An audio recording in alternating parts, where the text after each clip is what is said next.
Hello, everyone, and welcome to another edition of the Atheist Experience. I'm your host this week, Matt Dillahunty. I'm filling in for Russell Glasser, who is our normal co-host.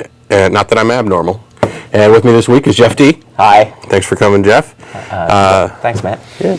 We're a live call-in show. It's Sunday, July 3rd, 2005. We'll have the number up for you in a few moments, but we got some announcements to get out of the way first. The Atheist Experience is sponsored by the Atheist Community of Austin, a nonprofit organization promoting positive atheism and the separation of church and state. Our website is www.atheist-community.org, and you can go there for more information about the ACA. We have weekly meetings at Crescent City Beignets, which is on 6th Street, just a few blocks west of Lamar. Those are every Sunday at 11:30, except for the third Sunday of the month when we host a lecture series at the Austin History Center, which is located at 9th and Guadalupe. Those are open to members and non-members. Any atheist or atheist-friendly people, feel free to come down, meet some of the members, give us a chance to meet you. When we're at Beignets, you can grab a bite to eat and enjoy yourselves. We also have a few other social events throughout the week. On Mondays, we have Godless Gamers at the home of Russell Glasser. Information on that is in the members area of our website. And on Thursdays, we have an atheist happy hour at Antonio's Tex-Mex, which is on the southwest corner of I-35 and 183, just off the feeder road. More information about that is also at the website. In addition, after the program, the cast and crew has been going out to dinner. Currently, we're going to the Shanghai River Restaurant, which is located at 3700 West Anderson Lane. It shares a parking lot with the Alamo Draft House.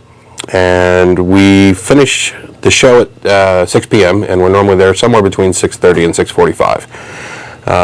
In addition to this program, the ACA also sponsors a radio program called The Nonprofits, hosted by Jeff D. We've moved that program to Free Thought Radio, and you can listen every Saturday at 2 p.m. Central. We are live every other week, and rebroadcasts occur on the weeks that we aren't live. And I think that's it for the standard announcements. So let's get the number up so we can get some calls in. And how you doing, Jeff? Good. What's going on? I'm fine. Not a lot going on. Thanks for asking. I published my role-playing game. Yay! That I've been working on for a while. A new one. I think I've mentioned that sort of thing to our audience before, but that's very exciting. Well, we got news bits that I guess we can cover. News bits. Bits of news. Assuming I can find them. The Supreme Court on Monday announced a couple of decisions which have stirred up everybody, I guess, on both sides. Two important cases regarding displays of the Ten Commandments, one in Kentucky and another one here in Austin on the grounds of the Capitol building. The decisions were both 5-4. The ruling for the Kentucky case was that the Ten Commandments display had to be removed, and the ruling for the Texas case was that it could remain. The swing voter in both cases was Justice Breyer, who made the claim that the Texas monument was predominantly secular in origin, and seemed to invent some kind of grandfather clause to say that because it's been there for 40 years, it's clearly secular, which doesn't make any sense at all. But because it's been there for 40 years without too many complaints, it can stay, yet the Kentucky one has to go because it caused problems from the minute we put it up. And since when has that been the way we decide? I mean, there's such a thing as legal precedents, but those have to do with established law, with things that had been, things that had come up in the past in courts. And I'd love to be on camera. Anybody? Can I be on camera, please? Thank you. Things that have come up in court before and been adjudicated one way or the other, those are legal precedents. And if it has been decided in court before that a thing was okay, it's sometimes reasonable to say, well, we're just going to keep letting that be okay because we've visited it before. Right. But this guy is just taking something that never went to court and saying, because out there in the world, people got away with it for so long, therefore it's okay. And since when is that the way that we do things in this country? I'm just astonished. I mean, imagine that kind of logic applied to anything else that we ever did that eventually we came to our senses and realized it was a mistake. Like, say, I don't know, slavery. Slavery was a great tradition. It had been going on for a century in the United States, more than a century, and until before the point when we realized that was a mistake and changed it. So, I mean, I just don't know where this guy's coming from. Yeah, there seems to be kind of the opinion of the court falls into this avert your eyes. Now Matt would like to be on camera, please. That's all right. I'm not that interested. Thanks, guys. Yeah, this seems to be kind of if you're offended, just avert your eyes. It's no big deal. There's a lot of statements from the various justices. For instance, Justice Rehnquist, in his majority opinion, said, with similar reasoning, we have upheld laws which originated from one of the Ten Commandments that prohibited the sale of merchandise on Sunday. So he's using the blue laws and the fact that they were okay, even though they were later repealed, and almost nobody uses blue laws anymore. He also said that our opinions, like our building, have recognized the role the Decalogue plays in American heritage. This whole thing about, we've been letting everybody get away with it. We've got, Ten Commandments here. We say a morning prayer, when the court begins its session. That all of these things just go to show that America doesn't really object to a little bit of religion mixed in. But it completely gets rid of it skips over the point that, the most rational solution is for the government to remain neutral. And it's not just a matter of being offended over, I'm not offended by the Ten Commandments or, just because somebody happens to show it. When I see the Ten Commandments down on the Capitol lawn, I'm offended not because it's the Ten Commandments. I'm offended because that it is a representation of the government endorsing or supporting or showing favoritism towards one religion or one small group of religions. Yeah, it's quite amazing. I mean, well, what was the statement the one justice made about just ignoring atheists? Justice Scalia had said that. Quote? No, I don't have it directly. It was in his dissenting opinion from the Kentucky case, and he said that the Establishment Clause pretty much allowed a little bit of religion to be injected, and that because 97.7% of believers are monotheistic, that gave them the right to disregard those who are polytheistic or devout atheists. It's kind of a little bit of statistical misrepresentation. Yes, it's true. In the United States, out of all the people who do believe, 97.7% of those are monotheistic. But that's still, I mean, it kind of gives you the impression that he's talking about nearly everybody. But with 13 to 14% of the population, depending on the information you look at, ascribing to no religion, having no religious preference, and a number of polytheistic religions and everything else, we're talking about where he's representing 97.7% is actually closer to 70% or maybe 75% of the population. But it doesn't matter. And yeah, that wouldn't matter anyway, because we do not have a pure democracy where the majority automatically wins. The whole purpose of the Constitution is to establish rights and limits on the power of the majority so that they can't just ram their agenda through over the objections of the minority with impunity. And this sort of opinion that, because, and even spinning the numbers, even if it was true that 7% of Americans were monotheists, which is not the case, even if that were true, so what?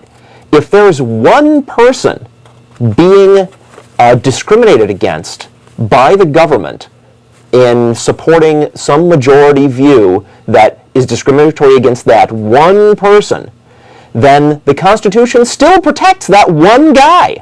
It doesn't matter how many people there are on the other side. Does not matter. Yeah, these numbers claims are kind of absurd. It's not logically valid to say that, okay, 97.7% of believers or 70% of Americans or blah, blah, blah. Well, what if 70% of Americans were white and decided to enslave black people? Or what if 70% of Americans got together and made rules that, atheists can't own businesses or Hispanics can't own businesses or whatever? Just having a majority does not mean you're correct, and it does not give you the right to walk all over the minority. Yeah. The purpose of the constitutional separation of church and state, which we shouldn't have to repeat, because people should understand it, because it's very simple and straightforward. It's just unfortunate that so many religious leaders are making it their business to misinform their flocks about this.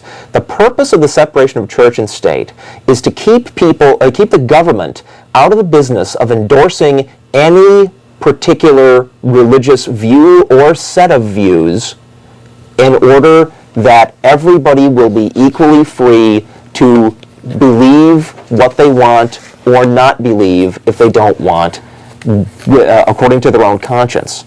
That's the entire point. And when these bogus non-legal rationales are cited by our own Supreme Court to preserve a practice that is clearly discriminatory against a segment of our population, that's a terrible bad thing. Yeah, Justice Breyer, in order to, along with his other statements, had said that here the tablets with regard to the monument on the Capitol lawn have been used as part of a display that communicates not simply a religious message, but a secular message as well. And that secular message is? Well, we don't know. And also, when he says that it's part of a display, he's referring to the fact that it's one of 17 monuments that occupy 22 acres.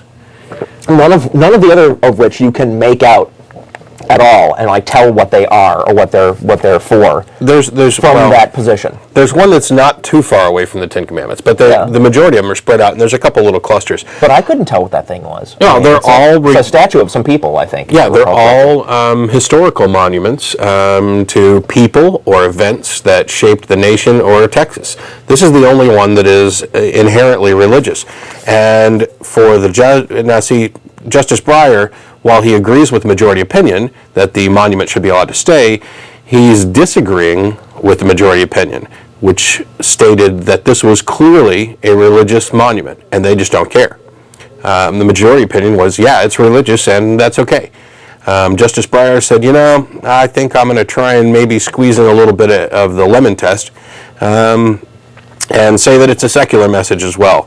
And how does he prove that it's a secular message? Well, he says the circumstances surrounding the display's placement on the Capitol grounds and its physical setting suggest that the state intended the latter non-religious aspect of the tablet's message to predominate. Yet he still hasn't mentioned what that secular message is, apart from, be good. Now, they did make a distinction and divide the Ten Commandments into the first 5 and the second 5, the first 5 being primarily religious and the second 5 they claim were primarily secular. And they are in the sense of, don't kill, don't steal, etc. But the authority, which is right there in great big bold letters at the top, is I am the Lord thy God. So it overrides that. But his justification that it's secular is, quote, and the monument's 40-year history on the Texas state grounds indicates that this has been the effect. So because it was there for 40 years, it's clear that the message was secular, and everybody recognizes that. Right, sure. And it's clear that since we had slavery for a century in this country, that nobody really had a problem with it. Yeah. So why did they ever change that? Except for those black guys, and they were in the minority. Oh, they didn't count, though. Yeah, they were in the minority, so we can just ignore them. They're only worth 3/5 of a real human. This is just applying this judge's same views to another case involving civil rights. Yeah, we're demonstrating the absurdity. We're not trying to validate slavery. However, all hope's not lost. Friday, Supreme Court Justice Sandra Day O'Connor announced her retirement. So there'll be a new justice appointed to replace her, and it's possible that Rehnquist may be leaving his Chief Justice position soon as well. But Justice Stevens, in his dissenting opinion, wrote that it was clear to him that the sole function of the monument on the grounds of the Texas State Capitol is to display the full text of one version of the Ten Commandments. This is the only guy who's getting this. Everybody else is trying to tap dance. Well, the other people in the dissenting opinion obviously get it too. You haven't read the other dissenting opinions? Yeah, Senator O'Connor on the Texas one she had like a little bitty blurb essentially that said, I pretty much agree with everybody else. And everybody else seemed to join Justice Stevens or Justice Souter's dissents. Okay. But Justice Stevens says that it's to display one version of the Ten Commandments. The monument is not a work of art, does not refer to any event in the history of the state. It is significant because and only because it communicates the following message: I am the Lord thy God. Viewed on its face, Texas's display has no purported connection to God's role in the formation of Texas or the founding of our nation, nor does it provide the reasonable observer with any basis to guess that it was erected to honor any individual or organization. The message transmitted by Texas's chosen display is quite plain. This state endorses the divine code of the Judeo-Christian God. He's pretty clear about that, and Justice Souter pointed out the absurdity of trying to call 17 monuments spread out, 17 monuments, quote, with no common appearance, history, or aesthetic role, scattered over 22 acres, is not a museum. And anyone strolling around the lawn would surely take each memorial on its own terms and without any dawning sense that some greater purpose held the miscellany together with more coherently than fortuity and the edge of the grass.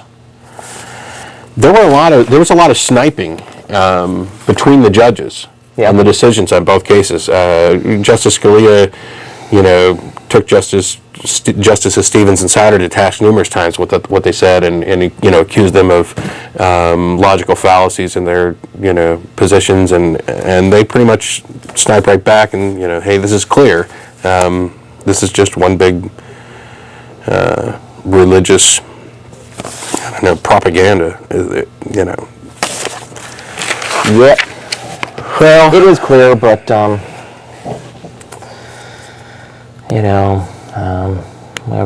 I think we're all getting used to the Supreme Court not necessarily judging things on the basis of what's obvious. Yeah. What's obviously true. What else? Is there more news? No, go ahead. I got a little You had a couple things to kick out. Anybody remember this flap about the Cub Scouts and their refusal to accept gay or atheist members? That went all the way to the Supreme Court, and the Supreme Court ruled that the Scouts is a private organization and can discriminate against who it wants in its membership. And that's actually fine. I don't have a problem with that. The Atheist Community of Austin, our organization, will not let you be a member if you believe in a God, right? We are required to sign a statement saying, no, I don't believe in a God. That's because we're an organization for atheists. But I think it is fair to raise questions about and criticize, outside of a purely legal sense, the effect and implication of an organization like the Scouts denying membership to people who happen to be gay or happen to be atheists. Because the Scouts is not nominally a Christian group, except that it has had that requirement in its oath. Right? It's not like they meet for church service. It's not like they sing religious songs. It's not like they teach classes to the kids on how to be more religious. It's just this extra little thing tacked on over and above the Scout motto, be prepared, and all that kind of stuff, right? And learning crafts and self-reliance and all those other good things. They just tacked on this extra requirement of theism and being straight. Well, so one might well ask, what's the big deal then? If it's not really central to the purpose of the Scouts, why are they saying it? And the implication is, the leaders of the Scouts are sticking to their guns on this because they don't like gay people and they don't like atheists and they would rather not associate with them, and so they're going to stick to that line no matter what. But Meanwhile, in Britain, this is from an article on June 14, Scouts granted right to praise Allah. For Scouts, it has been as much a part of their movement as jamborees, woggles, and the three-fingered salute. Remember, this is British Scouts we're talking about. Now, after a century, the Scout Association has ditched its traditional pledge of loyalty to, quote, God and the Queen, unquote, in favor of a series of multicultural options. Muslim Scouts may now opt to swear to Allah, while atheists can drop God altogether, and budding Republicans can pledge themselves to the state rather than the monarch in Britain.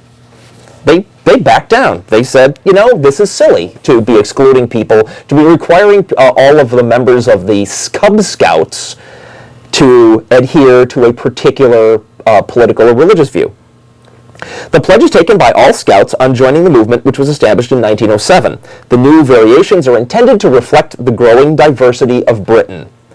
They represent a rejection of the muscular Christianity and love of monarchy espoused by Lord Baden-Powell, the founder of Scouting. These changes have horrified some prominent former Scouts. Stephen Pound, the Labour MP and chairman of the All-Party Parliamentary Scout Group, called the changes, quote, profoundly retrograde, uncalled for, and potentially extremely divisive. Ooh. Retrograde? Going forward and recognizing people's rights to have different opinions politically and religiously is not going backward. Retrograde means backward. That's going forward. And divisive? There is nothing more divisive than having a huge organization with this great reputation that is thought well of by everyone, and then have it discovered that the organization has got a fundamental bias against a segment of the population for no good reason. The current pledge, based on what was written by Baden-Powell, states, quote, on my honor, I promise that I will do my best to do my duty to God and to the Queen, to help other people and keep the Scout law, unquote. Under the new guidelines issued to Scout leaders, Muslim Scouts, as well as Beavers and Cubs, the groups to which younger boys belong, can pledge their duty to Allah, and Hindu Scouts to their Dharma. Atheists can promise to live in, quote, good moral standing, unquote. In addition, children who are not British but live here can promise to do their duty to, quote, the country in which I am now living, instead of promising allegiance to the Queen. Scouting is available to all faiths and therefore must take account of the different religious obligations of its members, the new guidelines state. To meet these circumstances, there are different forms of the Beaver Scout, Cub Scout, and Scout Promise that can be made according to the individual's obligations while upholding the essential spirit of the promise. So what's wrong here in the U.S.? What is wrong with the leaders of Scouting in the United States? The British clearly get it. Oh, the important thing here is to make sure that the kids understand that that they have obligations and that they should take those seriously, not that they need to be Christians or that they need to be straight. Anyway, yeah, so and in good addition, for you, Britain. And in addition, in the United States, they receive some amount of public funding as well. That's a separate issue. Of course, even given that it is legal for a private organization to have its own membership policies, right, which is perfectly okay. I don't have a problem with the fact that they have their own membership policies. I have a problem with the fact that they are a non-church organization that is, in spite of the fact of not being a church, is acting like it's a church and excluding people on religious grounds. And yes, there's a separate question of once a organization has decided that it's going to be exclusive, that it's going to be prejudiced and what's the word I'm looking for? Biased against a certain segment of the population, then you're not supposed to be able to get government funding, because government funding is supposed to be limited to uses that comply with federal anti-discrimination statutes. And that's a separate problem. I don't mind if the Scouts wants to declare itself a church and say openly we are a Christian organization and not receive any federal funding. That'd be fine by me. They have pretty much, made it clear that they are a Christian organization, or to some extent, in the United States. I don't know that there's an official statement, but the vast majority of Scout meetings are held in churches. Are they? Yeah. I only did as far as Cub Scouts, and that was the in the Methodist Church, which is the largest sponsor of Boy Scout troops around the United States. But in addition to the problem with public funding, they're also going into schools and trying to recruit a whole bunch of new kids, which would be fine, except that we're going to recruit all of your friends, but because you're an atheist and your dad's an atheist, we can't recruit you. Sorry. Which do you think maybe some of their reluctance, trying to find a rational basis for the stance the American Cub Scouts are taking? Do you think maybe part of their refusal to back down from the God pledge is the fact that so many of their meetings take place in churches, and it would throw them into a quandary of having to find new meeting places if they changed? It could be. My personal take is that on some level they're falling prey to the delusion that morals must come from God, and therefore atheists are amoral, and we just don't want to be exposing our kids to that, which is kind of silly. Yeah. Let's take a caller. Sure. We got Phil. How you doing, Phil? Just fine, guys. How y'all doing? Pretty good. Good. I'm going to kind of segue from the church/Boy Scout thing, because I was a Boy Scout, and it was in a Methodist church, as a matter of fact, here in Northeast Austin. It was Troop 77, in fact, and it was kind of an okay thing, but they had that part of their credo is the morally straight thing. They had this, and they get it to rhyme conveniently. They had this, I guess, it's so kids can remember it, to be morally straight, and I guess they derive that, and maybe they are subject to the credo of that church that they convene in. However, Methodists, of all the denominations, are a pretty casual bunch of Christians. I mean, next to Lutherans, they're probably about as mamby-pamby as you want to be when it comes to Christianity. But I want to go back to the Supreme Court thing. Sure. Yeah. Looking back on the last, let's say, year and a half of what happened with that ridiculous monument, I think it was either in Georgia or South Carolina. It was in the Supreme Court House. It was Alabama. Alabama? You're talking about? I stand corrected. But in any case, they have basically turned that into a martyrdom thing, is that we're the downtrodden Christians. Oh, look what they did to us. They raped us, essentially, and it's almost like we give them ammunition to do that kind of thing. And, of course, they charge the rounds and they load the ammunition, and they get us to almost shoot ourselves in the foot with it. We did the right thing by getting that ridiculous monument out of there, but the public opinion is such that they turn it against us. Now then, that being said, can we discuss that for a moment before we move on? Do you mind? Yes. Now, I certainly agree with you that there are tactical considerations on where and when to choose our battles. But to my knowledge, let me rephrase that.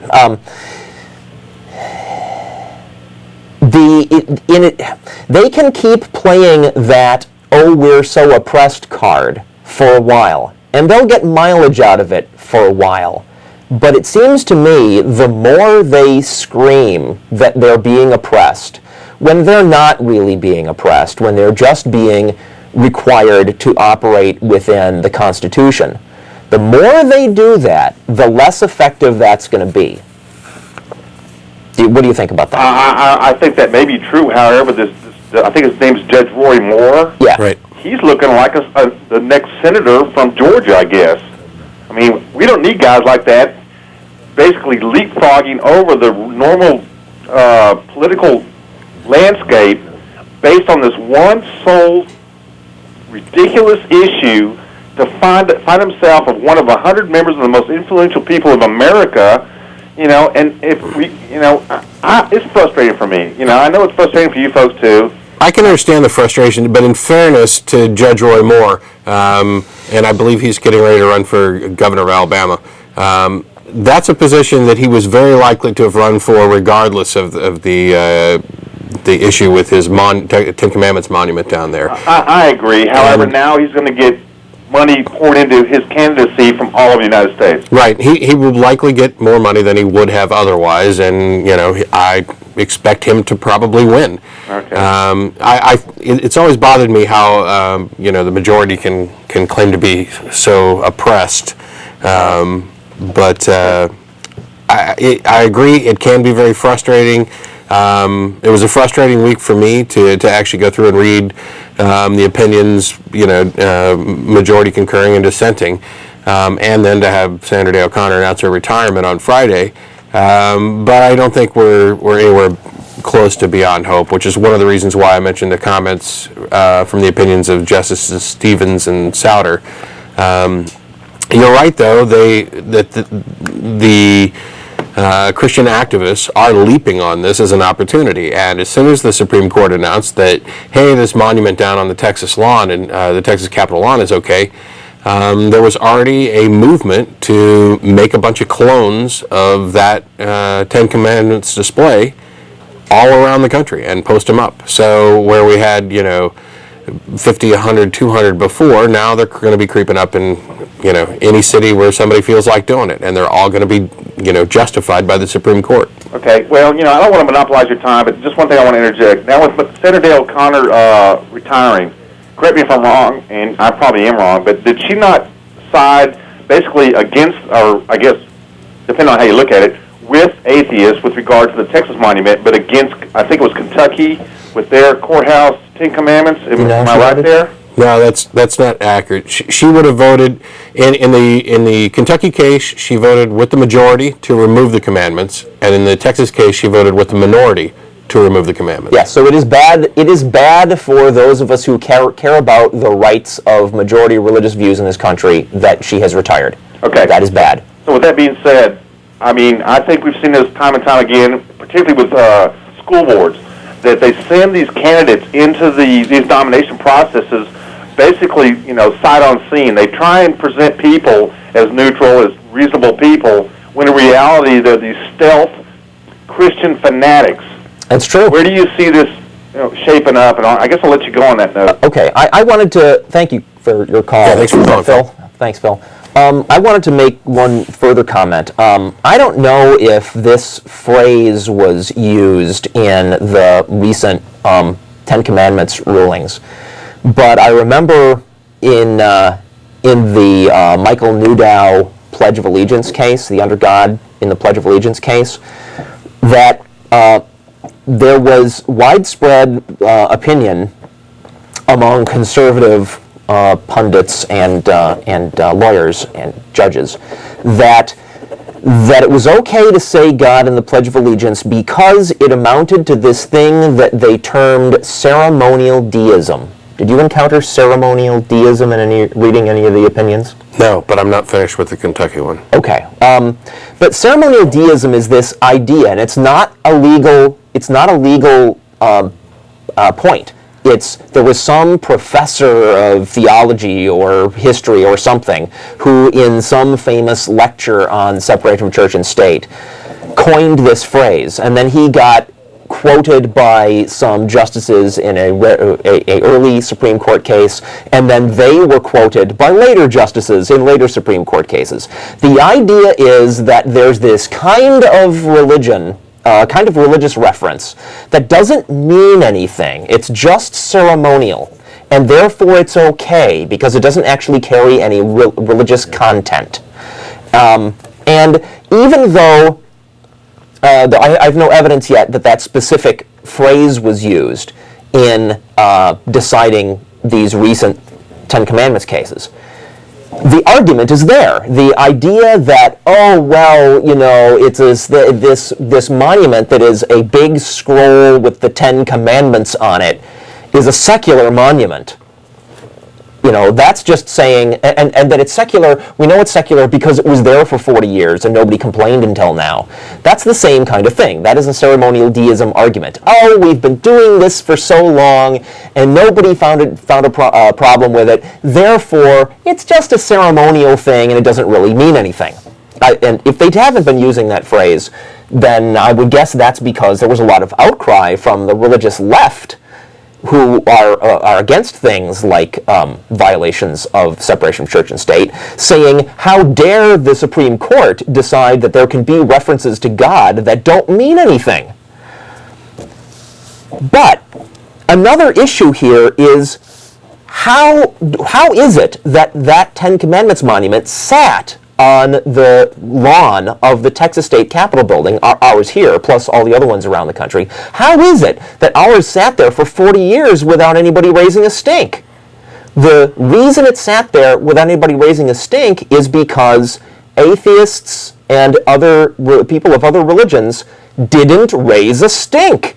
And the very fact of not raising a stink is now what the Supreme Court justices pointed to as justification for not taking it out now.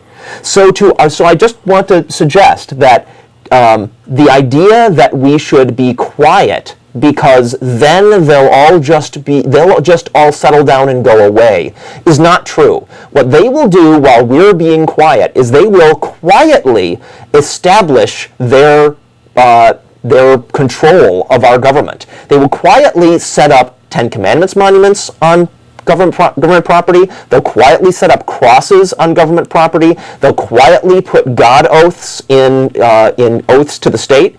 They will quietly make people swear on the Bible in courts. They will quietly do all of those things. They're not going to stop just because we finally do make a stink.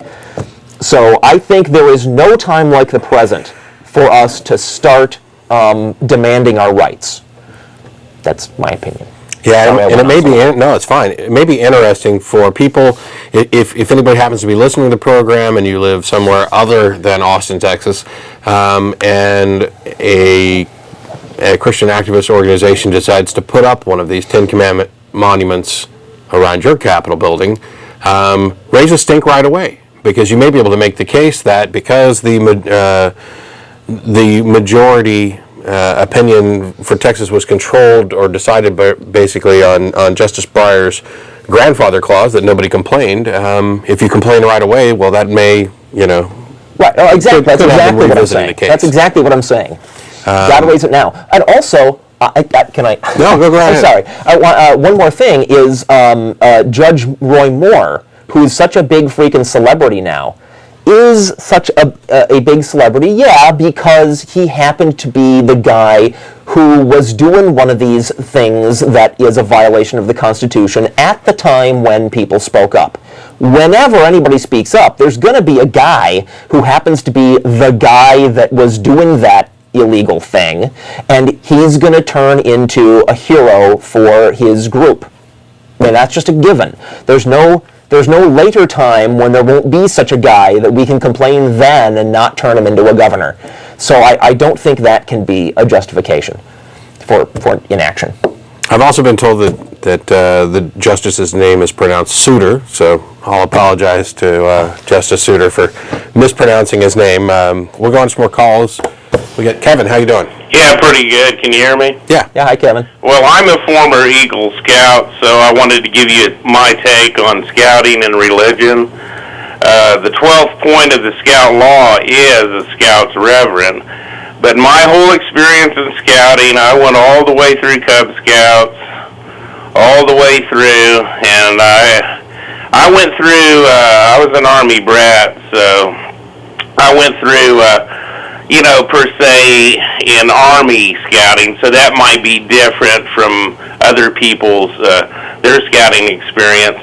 But the whole time I went through Scouts, it was just about camaraderie, it was about having fun, it was about learning scouting skills, it was about getting along with each other, it was having a blast, and the whole time I went through Scouts, never once was religion ever intertwined in anything our troop did, not once. Nobody ever tried to preached the gospel to us at a scout meeting. Nobody tried to ram it down our throats. Never once. I mean, I'm talking to you from experience. I went through it all. The only time we ever mentioned anything about God in Scouts was when we recited the Scout Law. And the 12th point in the Scout Law is reverence. So that's my comment. Hey, Kevin, did they ever open any of your meetings with a prayer? I was in the Scouts for a long time, too, and on occasion we would open, scouting meetings with a prayer in addition to the pledge. Well, never. They never once. The whole time. Of course, I'm 49 years old. I went through scouting way back when I was, 10, 11, 12, 13, 14 years old. And never once was God. And it was interesting. I was watching your show, and I started thinking back in the past, and never once did they have a preacher come in or say, hey, you guys want to go to church? Never once. That's what it was, not what it was about. Although, Kevin, in fairness, if you limit your members to people who are of certain religious beliefs, and there's no reason to preach to them. There's no reason to try and proselytize if you're excluding those people who don't believe. Well, that may be true, but I think Kevin's point is well taken, and it's the point I was trying to make before, which is that when a church says you can't be a member of our church unless you believe what our church believes, right? That's a private organization and placing a fair restriction on who can be a member. Atheist Community of Austin. You can't be a member of the Atheist Community of Austin if you're not an atheist. Sorry, we have rules because that's what our organization is about. But when your organization is about camaraderie and getting along and having fun, and then on top of that you have this old rule that was hardly an issue at all for decades and decades and decades, hardly an issue at all, and it gets challenged, and you decide, no, that one clause that was never a big deal before, we're absolutely sticking by our guns there, and we're going to now come out and clearly state that this camaraderie that we offer, this fun that we offer, this learning experience of how to get along with other people that we offer, if you don't believe in the God, you can't be in. That makes a statement about where they're coming from, which I think is worth criticizing. Yeah, but from my experience, never once was God ever brought into it. Not. Yeah, that's once. My point exactly. I mean, it was about maybe, but some people, I guess, like if you live in North Austin, and I guess if you have a troop sponsored per se by Great Hills Baptist Church, you certainly might have God intertwined with your scout meetings. I don't know. I haven't been into a scout meeting in ages. But like I was raised on military bases, right. So you have to think of where troops are at. If there's a troop that's at Great Hills Baptist, I would assume that they would be trying to intertwine religion with the scouting. Yeah, and Matt reports that there were prayers at his scout meetings when he was a kid. I didn't encounter that, but it was a big deal though, because I was being a religious. Clearly, it varies from club to club. But this whole issue of acceptance or rejection of atheists and gays has to do not with the local clubs. That has to do with the national. Whatever it's called, the organization that is above all of those local groups, right? So I don't think they can play that. Oh well, here because we're mostly religious people. In this club, we're going to exclude non-religious people. They are a national organization with national standards, and it's those guys at the national level who have decided that they're sticking by their guns on this standard that says if you don't believe in a God, then you can't be with us. Yeah, and it's important to point out also that while they promote all these secular values and activities and camaraderie and everything else, and in your experience that religion wasn't intertwined, and I would imagine in most cases that that's not really the case. But there have been atheists who have been in the Scouts, done well in the Scouts, promoted all the values of Scouting, obviously with the exclusion of God and the oath. And yet when they were discovered to be atheists, they were just kicked out.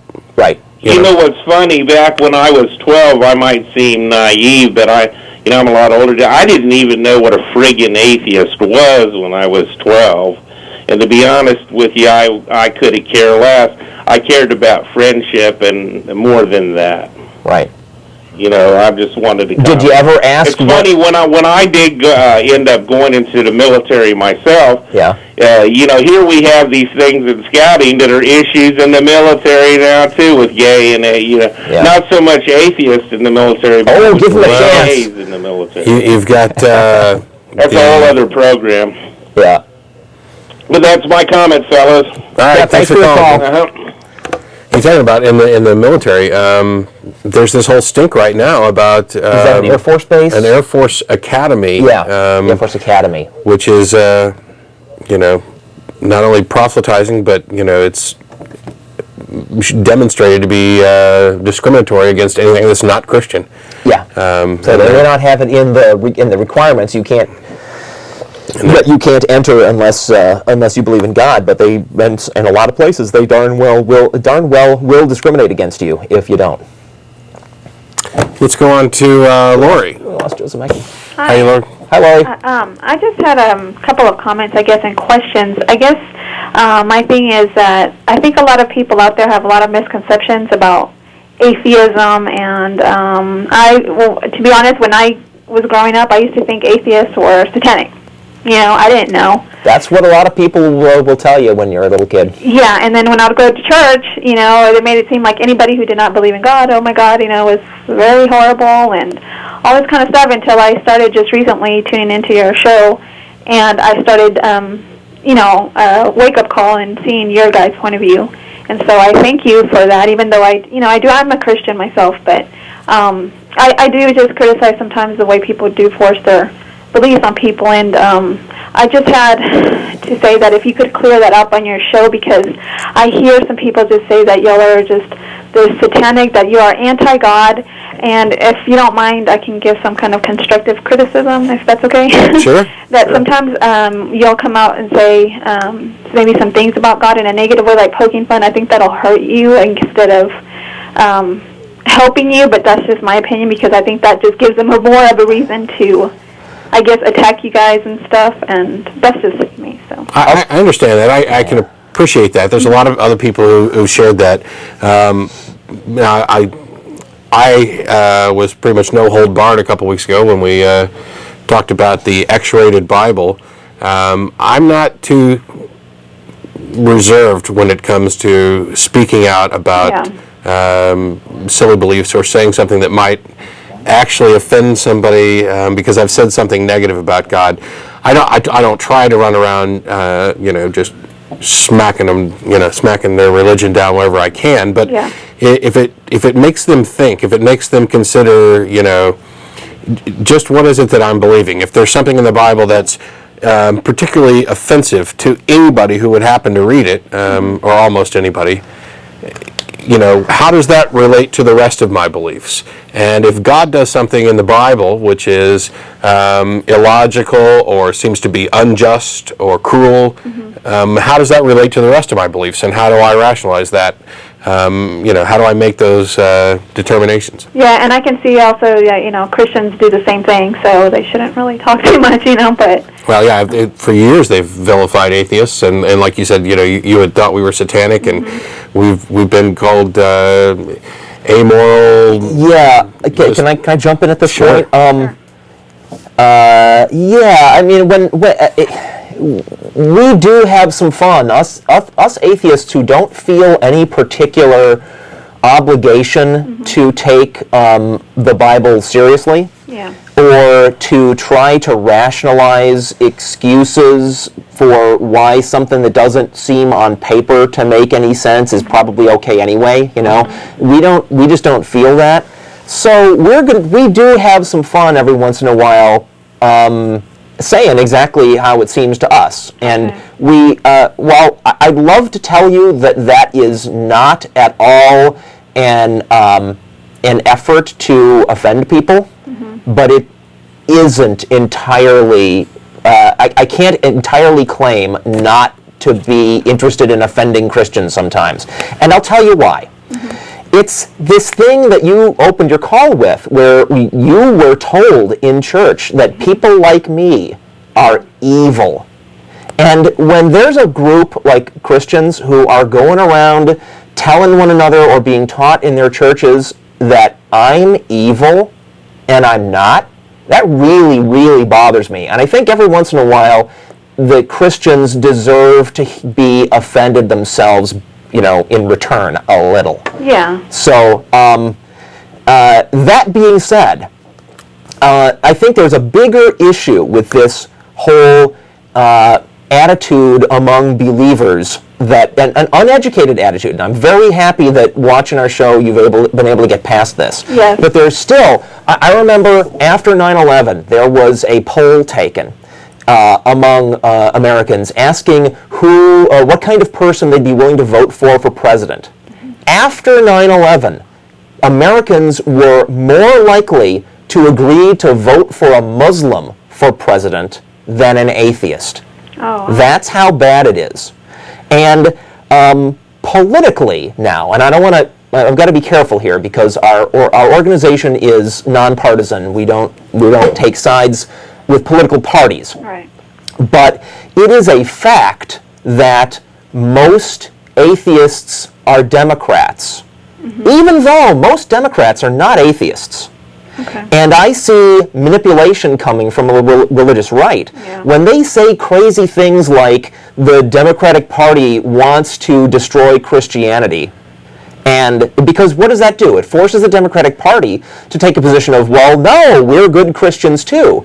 And what does that do to, say, maybe 10 to 30% of Democrats who are non-believers? It alienates them. Right. So I think it's not only bad that a lot of Christians think atheists are evil because it isn't true. Yeah. It's also bad because it is used politically Yeah, no, I agree. to break up groups who otherwise would be working together. Right. I had to even explain to my sister one time. She's been going to this, Christian center, and she's come and told me, like, I can't believe this guy does not believe in God. I go, he has a right not to believe in God. That's his choice. That's his right. And I said, you've been brainwashed at church. They're painting in this whole picture that you are only saved and you're only, going to be acceptable if you are a Christian. And I had to I had an argument, a couple of times with her about that. And hopefully, I hope she'll see the light, but I just wanted to comment on that. Okay. Thank you. Thanks Thanks very for much for your calling, call. That was a great call. Yeah. We're going to go How many years have we been doing this show, and how many people, religious people have gotten the message that we're just folks? Atheists are just folks. We're not here to take away. The idea that atheists want to take away religious freedom is insane. We are in the minority. The last group of people that wants to take away religious freedom is the minority that is only able to exist because those freedoms are in place. That's just nuts. And we've got Joe. Joe! He's back. Howdy. Hi, Joe! I was wondering if y'all were taking any more calls today. Maybe I got in too late or something. Sorry, we're good. I've been blabbing, you know me. No problem. I just want to comment about a couple of callers ago who talked about the Cub Scouts and the Boy Scouts. Yeah. Right. By saying a little bit about my experience, I was a Cub Scout in Catholic school, and every single meeting was held in the cafeteria of that Catholic school, which had a church right next to it, and of course everybody was a big member of the church. Uh-huh. But my experience with the Cub Scouts was all religious. That Really? means not a single meeting went by of the den or the pack in which religion did not begin and end the meeting. Wow. And every single large meeting also included the presence of brothers and priests and sometimes nuns. Yeah, well, it's obvious from the various people who have commented on this that different clubs have different policies. Yeah, well, that ain't it. That's not all. Sometimes we would pray on our knees right there in the cafeteria in the Boy Scout uniforms. Okay, right with the parents who would sometimes come along. But anyway, my point is that for a lot of people, yes, Boy Scouts and Cub Scouts have always been a very religion-oriented organization, despite whatever claims that they're simply secular with a little bit of a sprinkle of religion. And to the other caller, I would have to say also that if it's one of the laws, and I mean one of the laws of the Boy Scouts, that you have to be reverent to somebody's God, what is the need then? I say, why go to the rest of it? Because if you know right off that it's so important to them and it has to be a law, how do you sweep it under the rug by saying it's not relevant in reality if it's one of their laws? I just wanted to hear y'all's comment and see what you think about that. Well, I'm the guy who's been trying to make the argument that that the organization is sufficiently secular that it says more about the organization's it says more about the organization when it excludes atheists than it would if it was clearly, overtly, obviously on every level a religious organization, right? I don't mind that you can't join the local Baptist church if you're not a Baptist. That doesn't bother me. Doesn't bother me that you can't join the atheist community of Austin if you're not an atheist. Doesn't bother me, right? But if you have an organization that is, as that caller said, mostly about, and this is his experience, right? But I'll expand this because I think this is the view of the organization that people have on the national level.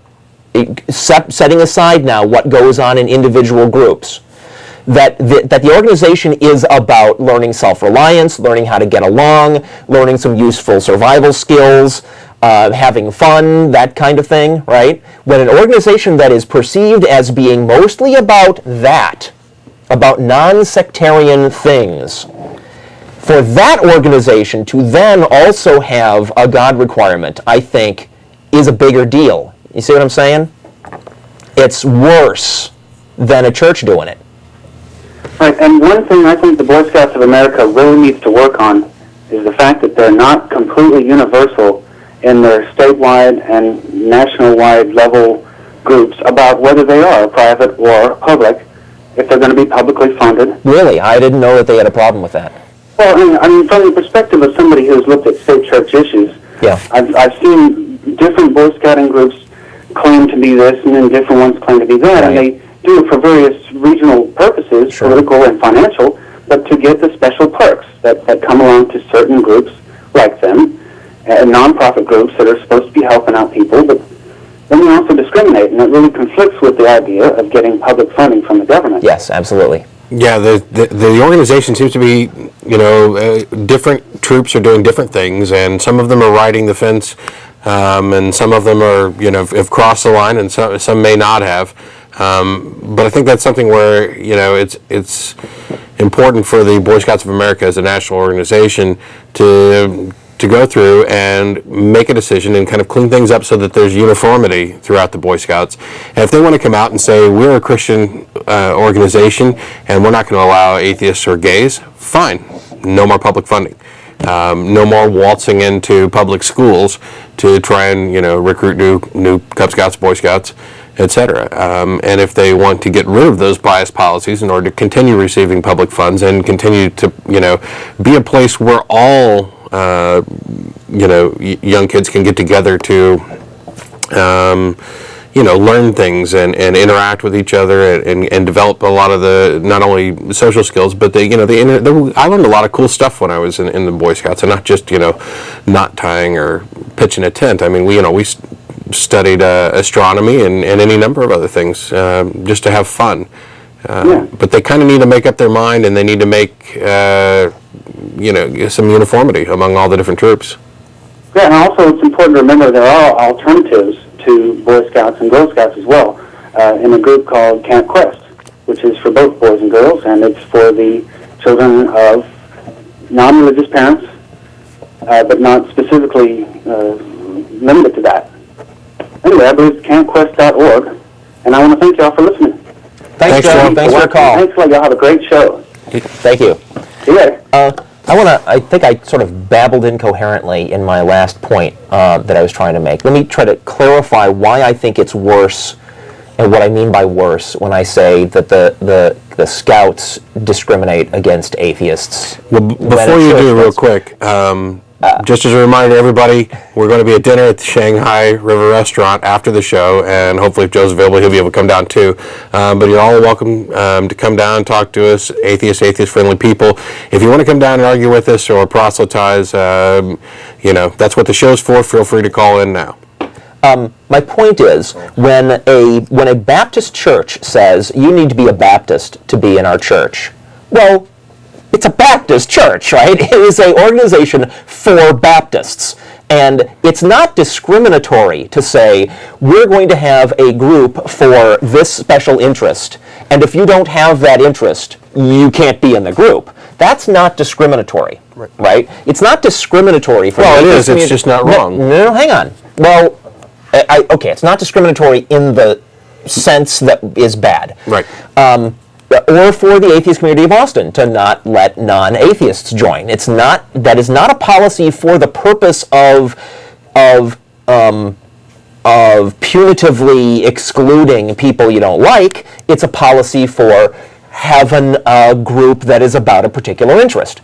When the Scouts, which is perceived as not being about religion, goes ahead and discriminates for religion, then it looks much more like the purpose of that 12th law is specifically because we don't like atheists and we want them out. Yeah. And that's what I mean by worse. Let's go on to Jessica. You there? Yes, I have a comment about the Scouts and the Girl Scouts. I was brought up in the 70s here in Austin, and I've noticed, I have a daughter now, and I've noticed some of her friends are in Girl Scouts, but I noticed it is more, it's evolved into more Christianity. Really? And I'm from Austin, when Austin was a good place to live, it was very, laid back, hippie. And so I've just noticed, I think, our population, Austin's getting, there's more and more people coming from other places. And I've noticed as far as the Girl Scouts that they do bring Christianity into it. They ask my daughter, does she want to go to church? And yada, yada, yada. And I'm an atheist, and my daughter's just like, no, that's okay. But I noticed that it is becoming more of a military type of thing. Military? Because if you think about Boy Scouts and Girl Scouts, okay, after that, a lot of people go into ROTC. After that, a lot of, people go into the military. And if you think about the military and what, it's basically a bunch, of brainwashing anyways. And they're brainwashing, troops, God, country, and all that. So the military, to me, is, a big part of the Protestant Christian movement. Do y'all agree or not? I'd have to say, it looks like that's the way things are going. I don't think that's necessarily, it has to be the case. Right. And I'm hesitant to blame people moving into Austin from outside for growing religiosity. It seems to be a phenomenon that's happening around our country just in general. Yeah, you're right. I'm sorry to say that, but I'm just from Austin, and I've seen the climate. You miss the good old days. I miss the good old days. The climate's changing. Well, I'm one of the people who've come to Austin within the last 10, 15 years, and so... Is it still better than most places out there? It's better than any place I've been. Okay, well, I'd also like to make comment about the homosexuality part. I happen to be lesbian, and I think a lot of straight people, especially people who are not free thinkers, think that homosexuality and pedophiles go hand in hand. They sure do, don't they? And that is not true. I know. So far from the truth. So I just want to say that, and y'all take care. Thanks a lot for calling. Thanks for your call. Thanks very much. Well, I just want to also comment that we've talked to a bunch of people with a background in the Boy Scouts and found that different groups had different amounts of religiosity. So the big question in my mind is not necessarily, though of course if you have a daughter in the group, you care about this, but to me, the big question is, what is the National Girl Scouts organization about? As I understand it, they don't discriminate the same way. That's what I'd heard. And maybe somebody can straighten me out on that if I'm wrong. I'll try to remember to do some research and talk about it next time I'm on. Yeah, and Jessica might be able to call back with other information too. She mentioned brainwashing in the military, and I was in the military for 8 years, and I was actually thinking about this the other day. Is your brain all clean now? It's clean now. There's no doubt anybody who's been through boot camp should be able to tell you, if they're honest about it, that that's a brainwashing experience. It's not necessarily the same type that, or to the same extent that, a dangerous cult might use, but it's definitely similar. You go through a process where you're broken down and built up and broken down and built up right up to the last day. And I remember the last day of boot camp really clearly. They push you and grind you down and get you so stressed out and basket case and everything else, like you're not going to graduate boot camp and you're not going to get to go into the military, and actually get you believing all of this. And then it all culminates with this big kind of Lee Greenwood's Proud to Be an American playing and a bunch of guys crying, and it's all all for God and country, and it's definitely brainwashing. Now, the thing is that that's part of the indoctrination process, and it's not like it's not that it holds, essentially. I mean, within 2 weeks of getting out of boot camp, guys are back to doing the same type of stuff that they were doing before, but there is something that's ingrained there, where you're ingrained with a respect. It bothers me that they even try it. I would rather that my country earned my respect and my patriotism and my loyalty the old-fashioned way by earning it. Yeah. That's what I'd like. Okay. Jessica, who was on earlier, said that lesbians can be den mothers, but no gay men. I am so sorry to report, speaking as a man, that makes so much sense to me. I don't mean that it's right. I mean I completely understand that that's the kind of rules you'd wind up with, and it's sick. But I know where that's coming from, and I don't want to talk about it. Let's move on. Let's move on to LeeAnn. You there? Hi. Thanks for calling. I'm new to the Austin area, and I have to say I love living here. So I hope it hasn't changed too much. It's still wonderful. The concern that I had was relating to the issue of freedom of association in the discussion. Mm-hmm. I appreciate your unique voice and that you're kind of a champion of individual thought, and I've enjoyed seeing that on, public access. It's lovely. The concern that I have is that in this situation, the Boy Scout and Girl Scout Association, which is private as far as we can tell in every way, and has been private for 100 years or close to it. Depending on whether it's Girl Scouts or Boy Scouts, a long time. Right. And I know that if we had atheist scouts or agnostic scouts, that that organization would want to protect its uniquely identifiable trait. Yeah, no, I completely agree with you. While I agree that, as a person, I would hope with a group of kids, I would enjoy that atheist child or that atheist kid equally with all the others. I think the issue here is whether protecting kids from a group that they can voluntarily join, or whether we're protecting our free thought from a state control. Yeah, I think maybe you missed earlier in the show where we talked about the legal issues, right? I know that the Scouts' discrimination against atheists and gays went to the Supreme Court, and they were upheld, right? And I think that is right. And I've used the Atheist Community of Austin as an example of an organization that does have requirements for membership, right? We don't let you join the ACA if you're not an atheist. I think that's fine. What I'm talking about when I went further to talk about this, I'm talking about the fact that, and maybe I'm off base here. Like I said, of all the people who've called, I have the least experience in the Scouts myself. But I can report as just a citizen that the impression I have had of Scouting for years and years and years and years, all the time I was growing up, until this discrimination issue hit the news, I had an impression of the Scouts as if not purely secular, then an organization for secular purposes. And my concern, and it's not a legal concern, I'm not saying anybody should be sued over this, I'm saying this is a valid grounds for criticism.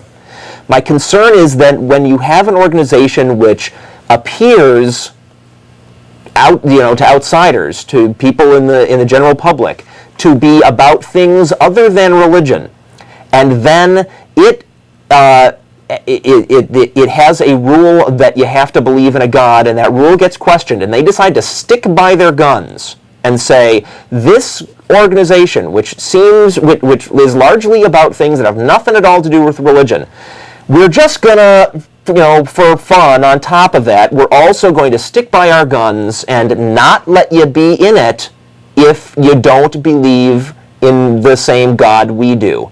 I think that is a more discriminatory statement, right, than like a Baptist church only letting Baptists in. Do you see my point? I understand your point, and I guess I'm just kind of making a nuanced difference in the point, because I do agree with a lot of your concern.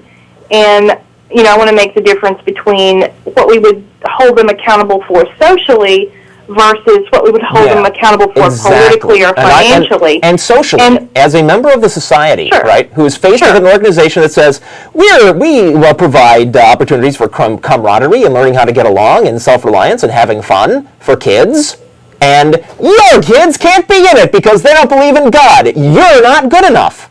That is the message that sends. Right, and while as a member of society, I don't agree with that. Okay. On the social level, I do believe on the political level, we have to defend their right to do it. It's the concept of, I may disagree with what you say, but I'll defend to the death your right to say it. I wouldn't want, if I had an organization that would say the Atheist Flower Picking Association, just because I seem to appear to the public to just be concerned with flowers, that I wasn't also going to stick to my guns and maintain our atheist appreciation of the flowers. But if your organization is not the Atheist Flower Picking Association, but merely the Flower Picking Association, and you've been around for 100 years, since a time when people didn't care that much about equal rights, right? And one day, some little old lady says, but I'm not an atheist, and I don't. But I should be able to be in this group. And you kick her out, and you say, we're sticking by our guns. What you're saying is these ancient, out-of-date prejudices that were involved in forming your rules that said you had to be an atheist to be an. What? Did I just jump from atheist to theist? You get my point, right? The ancient prejudice rules. You're going to stick by them. That says that you are coming from someplace way in the past where people tolerated, attitudes about one another that we should be past, and you deserve criticism at that point. And while that's all I'm saying. Not lawsuits. It's been determined that they have a right. It went all the way to the Supreme Court. I agree with that, but I think it's worth people that don't like it. I think they ought to speak out. Sure, and while you can disagree with them as a social individual and say, no, you should include this atheist child and be proud of him for having an intelligent, independent thought. Politically, I'm afraid of a state that makes decisions about freedom of association. Not the state should do it. And I think we're losing that in the discussion just because perhaps we tend to vilify people who are overly religiously zealous their particular religion. I think that religious zealotry, that might be a fair term to apply, but I don't think it's the important term. I think the important term is bigotry. And what I would say to the Cub Scouts is not, you're overly religiously zealous, you're too Christian. I would say, you are bigots. And Sure, and I that's think the that should be social said. criticism. I think that Sure. should be said loudly and publicly.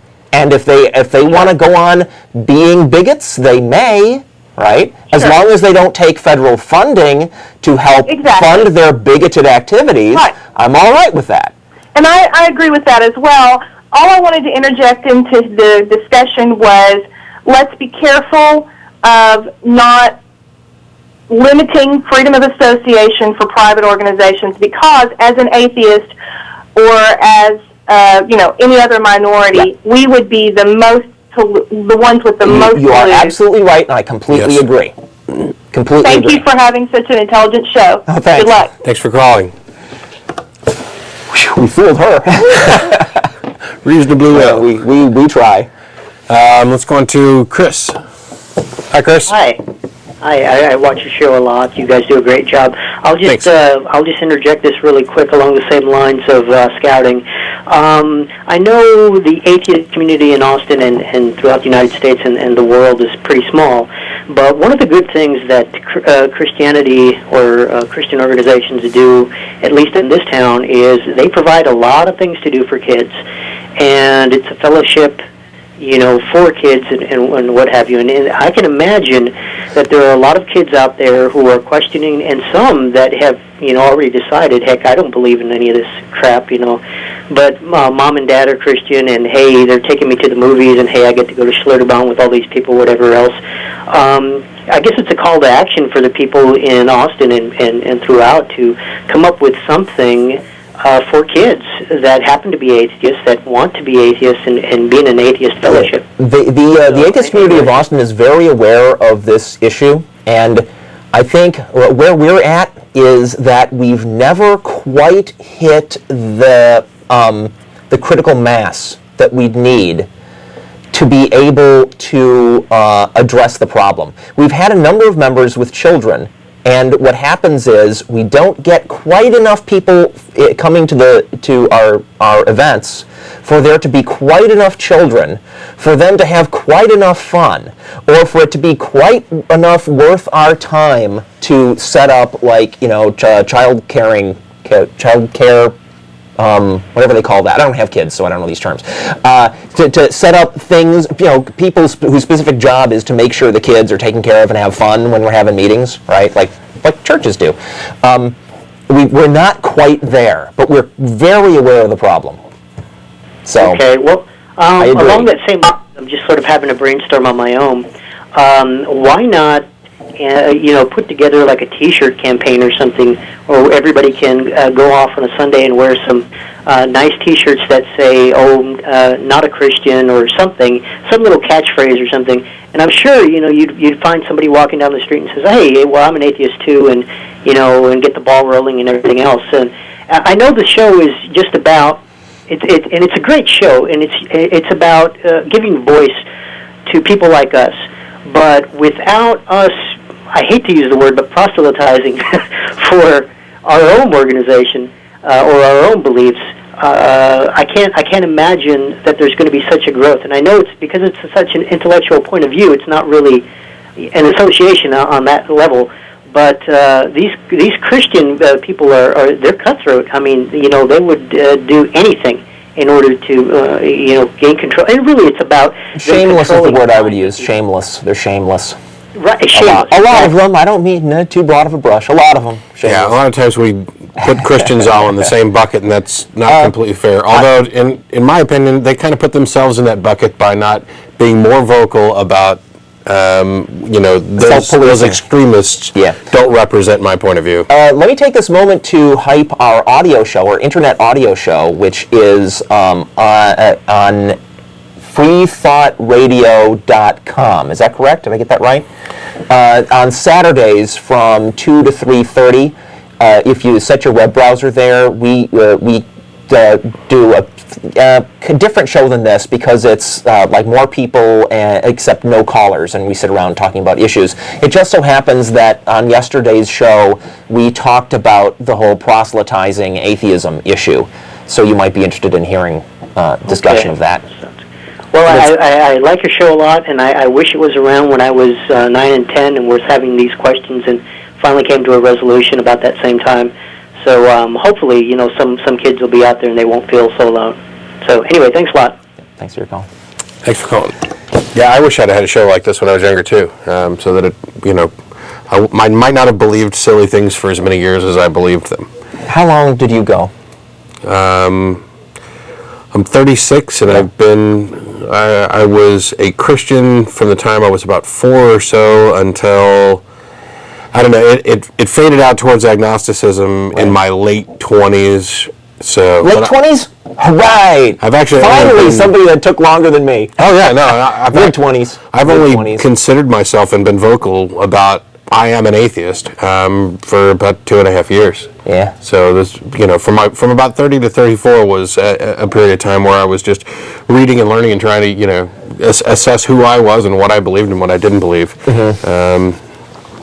And yeah, so it takes a long time. I mean, in my case, I almost went to seminary. For us. So I didn't do that, but I did have parents who became ministers the instant me and my brothers were grown up and out of the house.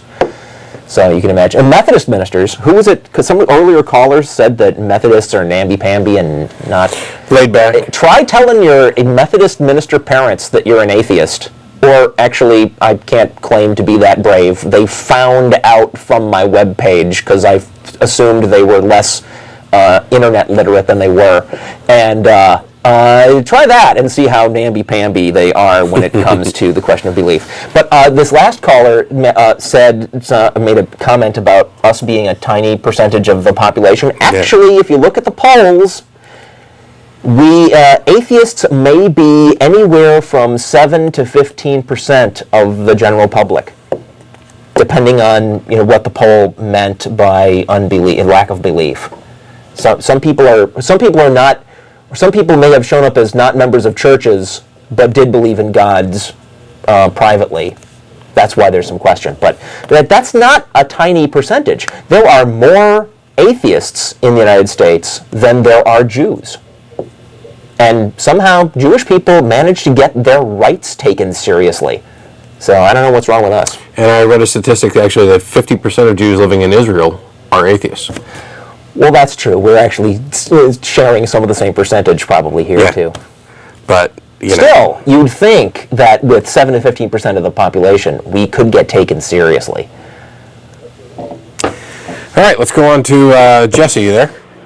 Yes, hi. How you doing? Hi, Jesse. Oh, just fine, thank you. Listen, thank you for taking my call. I have a question here. We're all entitled to our beliefs and so on and so forth.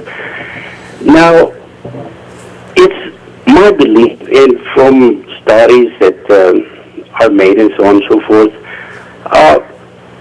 it seems to me like when a child grows up without a belief, they grow up disoriented. I can tell you for a fact that is not always true. I can't quote you figures, but our regular host of this show, Russell Glasser, is born into an atheist family, been an atheist all his life, and I don't know a more emotionally stable person than him. Okay. So that's not necessarily so. Okay, yeah, right. You're saying not always. Yeah, I don't know what the percentage is. Do you? There is a percentage, right? But I don't know. It could be that you're completely wrong. I just know you're at least a little bit wrong. It may also be that the percentage of people who grow up atheist, who turn out confused or whatever the word was used, is identical to the percentage of people who are raised Christian who turn out that way. And it may also be that if there are people who grow up confused and disoriented when they don't believe in a God, that is the fault of a predominantly religious culture and the way it treats them. So that's also possible. Because Christians do have a... But go on, caller. No, well, the thing is, okay, well, we know that religions are corrupted. Okay, so it doesn't necessarily mean that you have to belong to a certain religion or denomination. One thing is religious, and another thing is believing in God. And if you don't have no principles, how can you grow to be a healthy? Well, we have principles. Atheists have plenty principles. of principles. We just don't justify our principles by saying our principles are right because a God told us what they should be. That's the only difference. It's entirely possible to live by principles and not believe that the principles came from a God. Entirely possible. Atheists do it all the time. Okay, now what? Like, let's say, for example, respect for other people's life. Yeah. Now, this kids that like the problems that we have had with in schools where they come in and start shooting people and stuff. And one other thing is that did you have a question there? No, this is what I'm saying. It's because they don't have a principle to go by. They So are you saying that for life. Are you saying that these kids don't have a respect for life because they were raised without a religious belief? No, not religious, but they didn't have a. So if you don't believe in God, you have less respect for life. Is that what you're saying? Because I would make the argument that if you don't believe in a God and you don't believe in an afterlife, that you automatically have more respect for life. Okay? Because this is the only life that we're going to get. We don't believe that we're going to die and go to a heaven. We don't believe that if we, martyr ourselves, we're going to get 72 virgins. I'm not going to become some ghostly super being in another universe after I die. When I'm dead, that's it. And I value this life immensely. Sure. And I value the lives of everyone around me because I recognize that it's also the only life they're going to get, and that it's unfair and unreasonable for me to cheapen their lives to benefit my own, because we both have, we're in the same position. And to make a claim that somehow atheists value life less than Christians, you're going to have to provide something other than just saying so to kind of justify that. No, I'm not saying atheists. I'm saying people that don't have a foundation. They don't have a foundation to base their if you. Yeah, but you made the claim, you earlier alluded that that the basis was with regard to a belief in a God. And what we're saying is that there are other ways to build a foundation of morals and ethics that have nothing to do with a belief in a God. And I think more importantly, those other ways, those other bases for moral systems that are not theistic, things like utilitarianism is the one. There's several different philosophical ideas about morality that have nothing to do with a God. What's good about those is none of them requires that you believe something that for which there is no evidence. That's why I think those are preferable. Because I agree with you. People do need to have some grasp of good reasons to behave nicely to other people, right? To not be a thief, to not be a murderer, to not be a liar. I think people need a good reason for that. But I think a reason for that comes from simple rational thought rather than pointing your finger up into the sky and saying, well, the reason not to be a thief or a murderer or a liar is because there's this invisible man that we can't prove that he exists, but he will do something bad to you after you die if you don't follow these rules now. That's a less good moral system. Okay. You know what I'm saying? Because it's got no basis in reality. The laws of nature. Okay. Laws of nature. Well, that is a thing you can base a moral system on. You got to be careful there because nature will do a lot of things that we wouldn't consider moral. Okay. You know what I'm saying? Well, what I'm saying is, certain religions have some weird beliefs. Okay, so let's leave religion out of this. They themselves are corrupted in some cases, in most cases. So what I'm saying is, reality, nature, okay. Sure, the laws of nature. Now, you want to call them the laws of nature? You want to call them nature, or do you want to call them God? Well, there's this a word that's deism. Deism is the kind of religion you're talking about. It's belief that there is a God and he's pretty much the sum total of all the natural laws. And atheists don't subscribe to that because we don't think it makes a lot of sense to use the G word for that. But if you want to base an ethical system on reality, we're all for it. Yeah, I'm sorry we're going to have to let you go, and We're out of other time. callers that are waiting, we're almost out of time. But we can touch more on that. You can call again next week, and we can talk more about it. For those interested, we are going to Shanghai River Restaurant